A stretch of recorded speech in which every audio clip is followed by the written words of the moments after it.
And then I signed up for, oh, this is hot, man.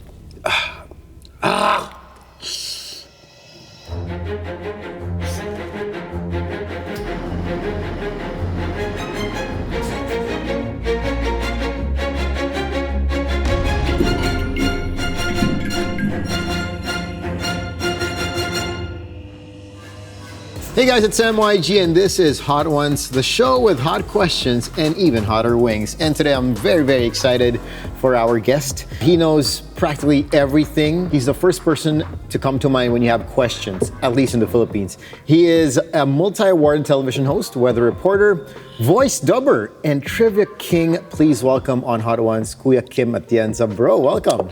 Sam, it's a pleasure and an honor to be here. You know, I've known you for quite some time already, and we're good friends.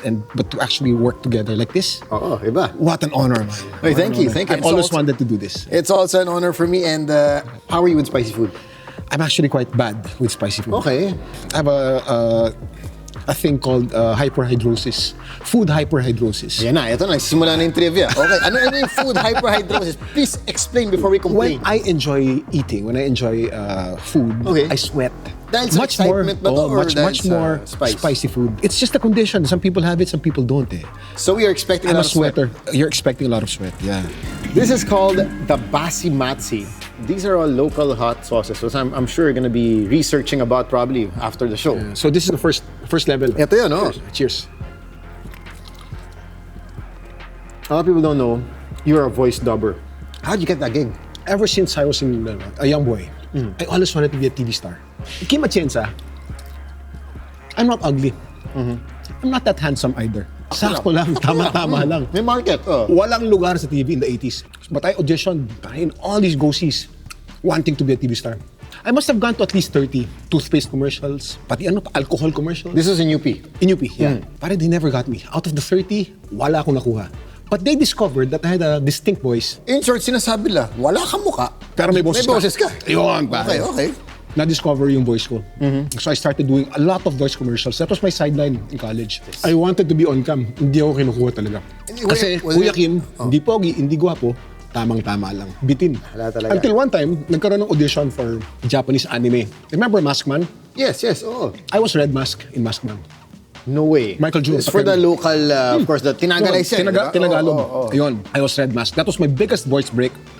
And my request was, Direk, palagay mo naman yung pangalan namin sa credits para malaman naman na ako si Red Mask. I was Magma Man also. I finally became on cam. Back in the 90s, I auditioned for an aerobics TV show. So talagang auditions? Audition. It was not handed on a platter. No, Okay. masyado tinitingnan yung mukha. Nakita yung Kasi katawan ng labanan. Katawan ng labanan. Okay. So aerobics ako ngayon. Muscles in Motion with Ana Unson. Kinuha mo kahit anong gig. Bahala na. Historical yun. You know why? I was the first ever male to wear Lycra on national TV in the 90s. You wanted to be on TV because of popularity? I like the attention, I like the fame, I like the perks. Then, when I was Yes, starting out. oo. But now, I realized that being on TV has a higher purpose, which is basically to uplift, inspire, and to give audience take home. Being sikat is a side benefit of your vocation, which is to give value, diba? Now I know that after many years on television. Alright, ito ang G-Spot El Camino Tex-Mex. Sounds a bit funny, but tell me how it tastes. G-Spot ang pangalan? Yes. Okay. You like the flavor of this? Medyo May Indian flavor mo yan. a bit tangy, a bit like it. pungent. From TV, politics, you said. Politics was 1995. Pinatakbo ko ng barangay chairman, bro. In Manila. So I won.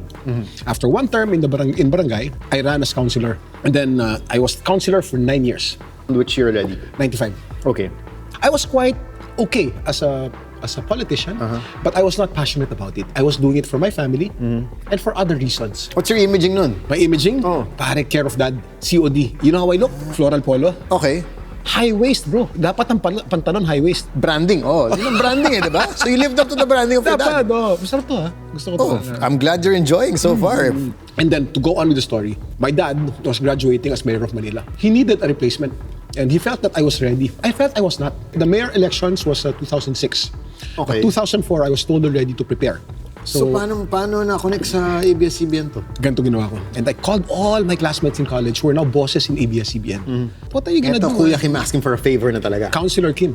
The son of Councilor Mayor, Kim, oo. son of Mayor Lito So Atienza. kahit may power ng konti dyan. May power ng Siyempre, konti. hindi Oo, naman, may influence ng konti. You're not Oo. coming out of the blue na, diba, direct bigyan mo ng konting. Hindi. Ano to? I From need a place of break. power, oh. I need a break. Give me Okay, any segment in the morning show, wala tayong local Steve Irwin. You have to be different, siyempre.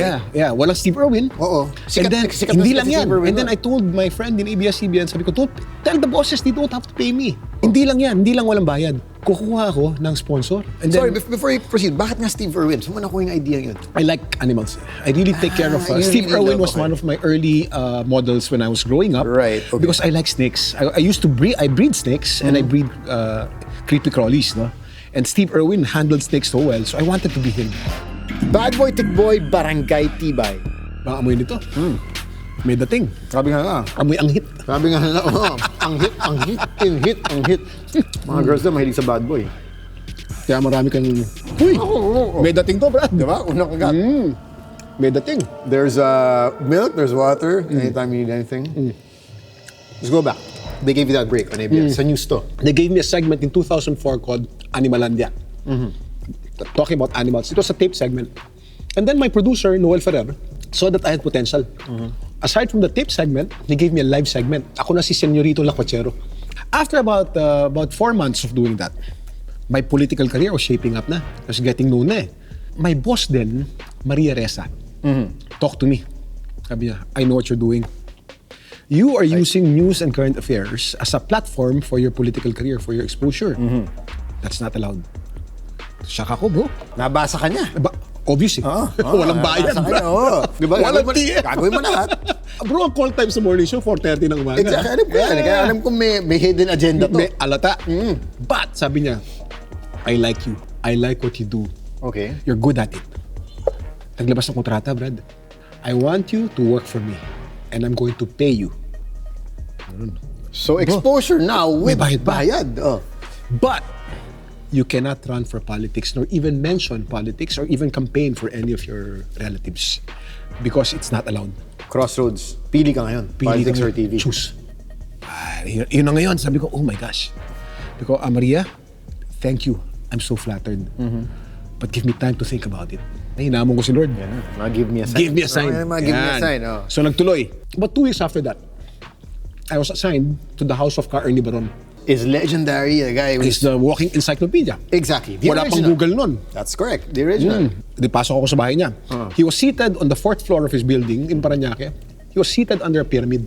He My a lola believer. was such a fan. She used to Pyramid make me power. kwento about his pyramid. I'm like, I couldn't be my lola. Lola, why would you go there? Yeah. I go to him like once a month and I see his pyramid. He gives me this katas ng ahas. I don't know what else. You know, some potions that my lola used to, Pito-pito. Yun, He exactly. invented pito-pito. Ito na. Umpisa na ako ng spiel ko. Magandang umaga bayan, magandang umaga Ka Ernie Baron. Nandito ako ngayon para bigyan ka ng award. Bro, sabi ni Ka Ernie sa akin, bata, hindi ka rito. Upo ka rito. Ka Ernie, ano po yan? Miikot ang camera ha? Okay. Ang buhay may hangganan. Si Ka Ernie Baron, pwede na akong mamatay. Dahil meron na akong kapalit. Ikaw. Bro, he anointed me on national TV in the morning show live. And he wasn't even sick. I talked to the Lord again. I said, give me a stronger sign. Para hinamon ko si Lord. January 24 was my birthday. I get a phone call from Noel Ferrer, from my producer. Kim, tomorrow it's your birthday. Sorry, there won't be any birthday celebration in the show. Di ba pagka-birthday natin sa show? Give you a cake or what? Cake, tapos darating ang misis mo, kunyari, hindi mo alam, pero ikaw naman naghatid. Oh, the showbiz birthday. Yeah, showbiz birthday. Philippine showbiz birthday. Showbiz Yeah.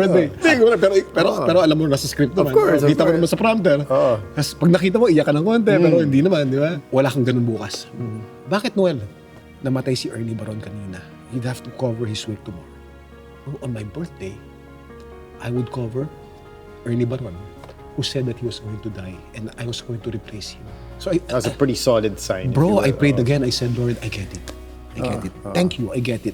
But now that I have the sign, give me the courage. The courage to tell my dad that I will replace Ernie Baron and not Dito Atienza. Because he was expecting He was as the expecting, successor, bro. diba? Yeah. Like, The whole yung- family, the whole machinery was already moving. My propaganda was already out. But bro, with that courage, I talked to my dad. I told him, Dad, I couldn't tell him, bro, that morning. Then he said, Kim, you don't have to tell me. When I see you on television, when I look at you, I see how happy you are. Me, your mom, the family, We'll be okay. Do what makes you happy. Pare gave me his blessings. Level 4, Epic Spice, The Godfather's Ghost. Pare, pasarap to ah. I'm enjoying the spice. Really? Actually. We ride together, diba? And you told me, with spicy food, medyo, you like it, but Masarap eh. Hindi lang spicy, may flavor pa. yes, of course, Alam na, ganda ng mga stories. We're learning so much. Lasang adobo to, Brad. Tinadyak nga. Gumuguhit ito, Brad. Slow, ito, may mga slow burn, ito fast. Hindi, may ano to. May sundot. So much respect for you though, you haven't even touched the milk. Tinitiis ko, Brad. But I'm actually a bit surprised, There wasn't always good times for Kuya Kim. Hyperhidrosis, huh? Get in, I can see it. Tindi to. What's the... This is probably the spiciest thing I've eaten in my life. Really? Yeah. Ano yung tanong mo, Brad? So, yeah, let's talk about what happened with your health. What exactly happened there? Was it a wake-up call? Pare, my schedule, just to let you know. I had the morning show. Okay. After the morning show, I dressed for an hour. Call time for showtime was 8:30. Be in showtime. 3 hours. After showtime, I dressed for a couple of hours. Call time for TV Patrol was 5:30. And then, I had my own show, Batanglawin, which I had to tape for. I had 4 shows. But not complaining, I was so in love with it. Forgot about my health. I was conscious of the time with wife and time with children. But health, none. I figured my muscles in motion years will carry through. As in zero workout? Zero workout, zero diet, nothing. August of 2010, I suffered a stroke. I was in the bathroom, I was brushing my teeth, I was all naked, and then boom, like a switch. I didn't know where I was, I didn't know what was happening, didn't know my name. My mind just went blank. My instinct was to run outside the bathroom. When I ran out, I saw my maids, my house help. I tried to scream for help, only to find out I couldn't use my voice. Wala. I was really scared. My driver had the presence of mind to bring me to the nearest hospital, which was PGH. Para PGH, It's no joke. PGH has the best doctors in the Philippines. But in an emergency, don't go to the ER. There are too many people they take care of. Kuya Kim na ako noon, chief. So may nagpapa-selfie pa. I was suffering my stroke. Kuya Kim, selfie. May mga selfie akong ganun. Really? But the doctor in charge had the presence of mind to put me in the doctor's room. My driver called my wife, and Feli was able to call an ambulance from Makati Med. I was brought to Makati Med within the 3-hour window. In 2 hours after my stroke, I was in Makati Med. They gave me the anticoagulant medicine, and the stroke, instead of becoming massive, dispersed into 7 little infarcts. I survived it. Okay. The damage was not too big. You had to go through therapy, definitely. Yeah, I did. But I got well.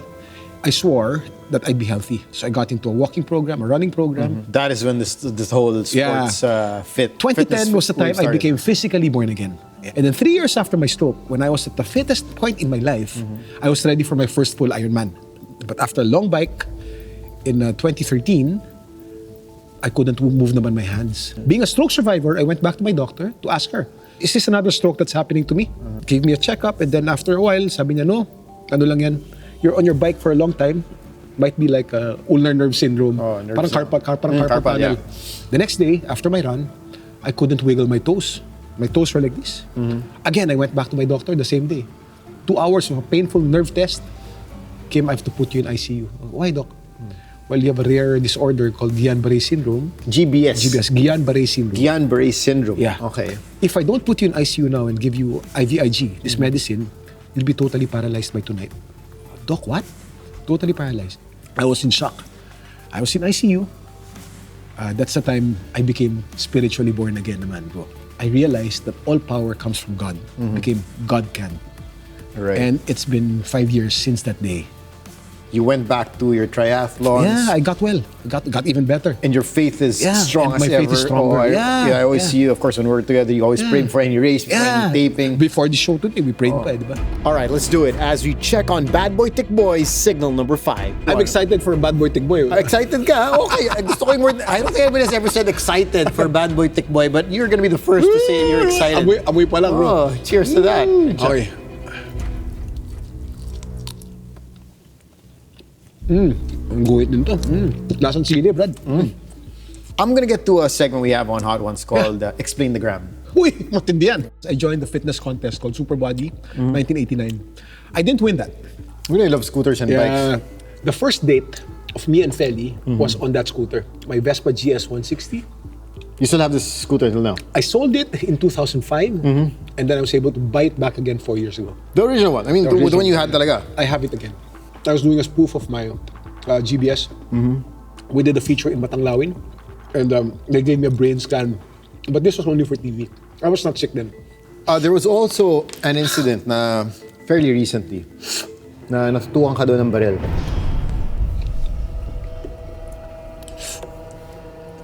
It's kicking in, huh? There's milk? Car caught us. Okay. One of my companions, dahil na-cut siya, instinctively tapped on the car. The driver got out of the car, pulled the gun. It was a long gun, obviously a gun lover. I was waiting for him to shoot, but I just pedaled away. He didn't shoot. We did some research, found out that the guy was a colonel, Okay. police colonel. I kept it a secret because I didn't want people to find out. Nuvali is my playground. I didn't want to make enemies. Of course. Oh. It's a safe area. Very, very safe. But my mistake was I told my dad. Up until 2 months after that, he made a privileged speech in Congress. That's Congressman now. Okay. About police abuse. Using me as example and telling the press about what happened. And then all of it, now it's public. Now you know about it. Now it's on the internet. But I don't want to make any enemies, especially that kind of enemy. Yun ang story. Okay, so finally got that out of the way. On Hot Ones, we normally do what we call the last dab. We're of course smothering this with the Hot Ones hot sauce, but for kicks, I'm gonna add one last dab. You don't have to do it, but well, practically everybody has, done it. There's a scale of spiciness. Oh. So nothing is spicier than this one. Nothing. Oh. Did you do anything to prepare for the show? Did you research? I did some research, yeah. Okay, may mga background on how All you... these hot sauces have an ingredient called capsaicin. That's what makes chili spicy. And the part of the mouth that is most sensitive to capsaicin is the tongue. Can you still feel your tongue? What I've been doing is I've been not using my tongue and swallowing the thing directly. But what's happening to me now is I'm getting gas, man. You don't have to. Yeah. But I'm gonna do it. Yeah. But, Last dab. konti... Uy, naku, sumobra. Sabi last dab, hindi mo sinabing last... Sausaw. Sausaw. Yan. Yan. I can actually smell it from your plate. Ang mata. Let's get to the sports part. How many Ironman races have you done? How many marathons have you done? But 10 half Ironmans, 70.0s. 10. 1 full Ironman. And then I signed up for... Wow, this is hot, man. I signed up for... I'm sorry, break a sweat. I signed up for Florida. Not Florida. New Zealand. New Zealand, all right. This is happening next year? March. Iba to, Brad. Woo! What do you have to say would be, or what would you say would be the hardest race you've done? And why? Milk's right there. It doesn't make you less of a, superstar. You take the milk. Reinforcements, maybe we can bring some ice cream. Yogurt? Yeah, bring the yogurt. Ano yun? Ironman Taiwan. My full Ironman Full. Taiwan. Yeah, I did a couple of years ago. Oh man, iba to. This is a Scorpion edition. Scorpion talaga. 10 out of 10. May venom yan, Brad. People actually enjoy that. Well, some people do. So after a while kasi you get insensitive to capsaicin. Right. Yes, let's walk through Ironman, the toughest one you've done. Taiwan. It's tough because I thought it was going to be a cold race. They told us it was going to be a wetsuit race. So I was expecting cold temperature. When we got there, the temperature was 40 degrees Celsius. A lot of the strong Filipinos, about 30% of the Filipino contingent got cut off. Dahil sa init. And then the run was uphill and hot. I finished it. Mainit pa dito. Hindi, mas mainit to. Mas mainit to. Kasi Ironman, Tulo ugo rito, Brad. Iba. Tulo Ibang feelings to. Iba to. Ibang banding to. I finished it in 15 hours. Where do you see Kuya Kim in the next 5 years? I go where the spirit leads me. If it's God's will for me to go a certain direction in 5 years, then I'd go that direction. But my goal is to be the most excellent, the best Kuya Kim I can be today. Very well said. Yeah. But I go where he leads me. Yeah. There we go. And I hope he doesn't lead me to eat something as spicy as that. Oof, for breakfast at that. On that note, Kuya Kim, the cameras are yours. Please tell us what you're doing, where we can catch you. Hopefully on YouTube very soon. We're excited for that. But please, your Instagram accounts as well. I'm on TV Patrol. I also have my own show, Matanglawin, 10 o'clock every Sunday. I am gonna start a YouTube channel very soon, so watch out for that. I'm on Instagram, Kuya Kim _Atienza. Twitter, Kuya Kim _Atienza. Facebook page, Kuya Kim Atienza. I hope before you leave us, baka meron kami isang trivia dyan, mabigyan na isang trivia na pati ikaw nagulat nung nalaman mo na ganun pala. Anything in the world. Alam niyo ba na ang uhog ay tumutulog? Kahit na hindi ka na, wala kang sipon. Yun. O kahit hindi ka naiiyak. Kumain ka na manghang. Lahat ng body fluid sa mukha mo, tumutulo. Pati yung uhog mo, umabagsak. Thank you, Kuya Kim. Excellent stuff. This has been Hot Ones, the show with hot questions and even hotter wings. We're gonna catch you next time. Sa pang-anim, kailangan mo na. Yeah. Sa pang-lima, pwede pa eh. Hope you enjoyed it. I Hope it was somewhat memorable for you. yeah. The most different thing I've done. Di ba? Talk show na medyo, ha? Anong nangyayari dito?